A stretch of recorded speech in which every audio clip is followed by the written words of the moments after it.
একটা জিনিস মনে আছে তোমার? আমি সুমন স্যারের কাছে একবার মার খেয়েছিলাম, বাটুল দি গ্রেট গান করছিলাম বলে। তো বাচ্চু বিচ্চু আর বউ হাতি বাটুলের কাছে তোরা খাবিলাতি। তো পরীক্ষার হল না কি হচ্ছিল, লিখতে লিখতে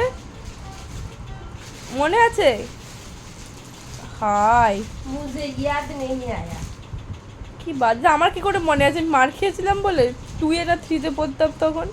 স্যার সেই কানের এইগুলো সেই ধরে টেনে দিছিল। বাচ্চু বিচ্চু আর বোবো হাতি তোমার পরীক্ষার হলে বসে, অথচ আমি লিখছি, লিখতে লিখতে গান করছিলাম। তারও স্যারের প্রবলেম, কি সমস্যা বলো তো?